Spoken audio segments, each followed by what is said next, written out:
ಬಾಹುಬಲಿ ಜಯ ಸ ರುದ್ರಾಸ ಹೇ ಸರಭದ್ರಾಸ ರುದ್ರಾಸ ಜಯ ಸ ರುದ್ರಾಸ ಹೇ ಸರಭದ್ರಾಸ ರುದ್ರಾಸ. ಏನು ಮಾಡುತ್ತೀರಿ ಇಲ್ಲಿ? ತುಂಬು ಗರ್ಭಿಣಿಯನ್ನ ಹೌದು, ತಪ್ಪು ಮಾಡಿದ್ದಾನೆ. ತುಂಬು ಗರ್ಭಿಣಿ ಆಗಲಿ ಹಣ್ಣು ಮುದಕಿ ಆಗಲಿ ವಿಚಾರಿಸುವ ಪದ್ಧತಿ ಒಂದೇ. ನೀನು ಹೇಳು ಸೇನಾಧಿಪತಿ, ಏನಾಗಿದೆ ಅಂತ.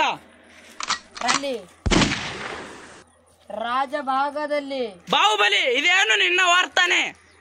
ಜಂಕಿಸದಿದ್ದರೆ ಇವನು ಸತ್ಯ ಬಾಯಿ ಬಿಡೋದಿಲ್ಲ, ಇಲ್ಲದಿದ್ದರೆ ಇವನು ಸುಳ್ಳು ಹೇಳುತ್ತಾನೆ. ದೇವಸೇನ,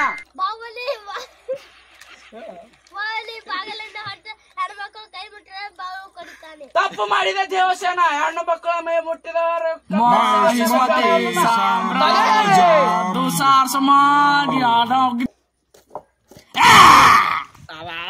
ಯಾರಾದರೇನು ತುಂಬಿ ಗರ್ಭಿಣಿ ಆದ್ರೆ ಮುದುಕಿ ವಯಸ್ಸಾಗಿರು. ಯಾರಾದರೂ ಏನು ತುಂಬಿ ಗರ್ಭಿಣಿ ಅಲ್ಲಿ ಯಾರಾದರೇನು ರಾಜಭಾಗದಲ್ಲಿ ರಾಜಭಾಗದಲ್ಲಿ ಹಂಚ್ಬೇಕು. ರಾಜಭಾಗದಲ್ಲಿ ರಾಜಭಾಗದಲ್ಲಿ ರಾಜಭಾಗದಲ್ಲಿ ಅಂದು ನೀನೇ ಹೇಳು ಬಾಹುಬಲಿ. ಇದು ದೇವಸೇನೆ.